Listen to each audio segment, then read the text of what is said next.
السلام علیکم ورحمۃ اللہ وبرکاتہ۔ اعوذ باللہ من الشیطان الرجیم، بسم اللہ الرحمن الرحیم۔ بچوں کی تربیت کے لیے عقائد، عبادات، اخلاق و آداب کے اعتبار سے ایک بہترین مجموعہ۔ حضرت سیدنا آدم علیہ السلام، حضرت آدم علیہ السلام دنیا میں سب سے پہلے انسان تھے۔ وہ سب سے پہلے نبی بھی تھے۔ اللہ تعالیٰ نے ان کو اپنے ہاتھ سے پیدا کیا۔ جب اللہ تعالیٰ نے فرشتوں سے کہا کہ وہ آدم کو پیدا کرے گا تو انہوں نے کہا، کیا تو زمین میں ایسی مخلوق بنائے گا جو اس میں فساد کرے گی اور خون بہائے گی، جبکہ ہم تیری تعریف کے ساتھ تسبیح کرتے ہیں اور تیری پاکیزگی بیان کرتے ہیں۔ اللہ تعالیٰ نے کہا، بلا شبہ میں جانتا ہوں جو تم نہیں جانتے۔ اور اللہ تعالیٰ نے آدم علیہ السلام کو ان تمام چیزوں کے سب کے نام سکھا دیے جن کے ذریعے سے انہوں نے دنیا کی ایسی زندگی گزارنی تھی جو اللہ تعالیٰ نے ان کے لیے مقرر کی تھی۔ پھر انہیں فرشتوں کے سامنے پیش کیا اور کہا، اگر تم سچے ہو تو پھر مجھے ان چیزوں کے نام ہی بتاؤ۔ انہوں نے کہا، تو پاک ہے، ہمیں نہیں علم سوائے اس کے جو تو نے ہمیں سکھا دیا۔ بے شک تو ہی خوب جاننے والا، بڑا حکمت والا ہے۔ اس سے فرشتوں کو یہ پتہ چل گیا کہ آدم علیہ السلام اور ان کی اولاد کی زندگی جس مقصد کے لیے اور جس طرح کی ہوگی وہ ابھی اس کو نہیں سمجھتے۔ آدم علیہ السلام کو پیدا کرنے کے بعد اللہ تعالیٰ نے تمام فرشتوں کو حکم دیا کہ وہ آدم علیہ السلام کو سجدہ کریں تاکہ وہ جان لیں کہ آدم علیہ السلام کی زندگی اعلیٰ اور عرفہ مقاصد کے لیے ہے۔ تو ابلیس کے سوا سب سجدے میں گر گئے۔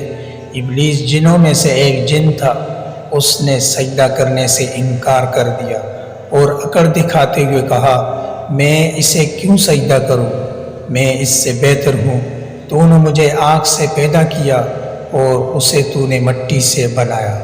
اللہ تعالیٰ نے آدم علیہ السلام کے لیے ان کی بیوی حضرت حوا علیہ السلام کو پیدا کیا۔ قرآن مجید میں اس کے بارے میں تذکرہ ہے اور ان کے ذریعے سے آدم علیہ السلام کا جوڑا بنایا تاکہ وہ ان سے سکون حاصل کریں۔ آدم اور حوا علیہ السلام کو جنت میں رہنے اور اپنی مرضی کے مطابق زندگی گزارنے کی اجازت دی گئی۔ یہ ایک خوبصورت زندگی تھی، یا نہ کھانے پینے کی کمی تھی نہ لباس کی، اور انہیں گرمی یا سردی ہی محسوس ہوتی تھی۔ ان پر صرف ایک پابندی تھی، وہ ایک خاص قسم کے درخت کے قریب جا کر اس کا پھل نہ چکھیں۔ شیطان نے، جو ان کا شدید دشمن تھا، اپنے فریب سے ان کو بہکا دیا۔ شیطان ان کا خیر خواہ بن کر آیا اور ان سے کہا، تمہارے رب نے تمہیں اس درخت سے صرف اس لیے روکا ہے کہ کہیں تم فرشتے نہ بن جاؤ یا کہیں تم دونوں ہمیشہ کی زندگی نہ پالو۔ وہ شیطان کی باتوں میں آ کر اللہ تعالیٰ کا حکم بھول گئے اور اس کی نافرمانی کرتے ہوئے انہوں نے اس درخت کا پھل توڑ کر کھا لی۔ پھر کھاتے ہی ان کے جسم سے ان کا لباس اتر گیا اور وہ دونوں مارے شرم کے جنت کے پتے جوڑ جوڑ کر اپنی شرمگاہیں چھپانے لگے۔ اس پر اللہ تعالیٰ نے انہیں یاد دلایا کہ میں نے اس لیے تمہیں اس درخت کا پھل کھانے سے منع کر رکھا تھا اور تمہیں بتا دیا تھا کہ شیطان کی بات نہ ماننا، وہ تمہارا کھلا دشمن ہے۔ پھل کھانے والی غلطی آدم علیہ السلام دونوں سے ہوئی تھی۔ اس میں جتنا قصور آدم علیہ السلام کا تھا اتنا ہی حوا علیہ السلام کا تھا۔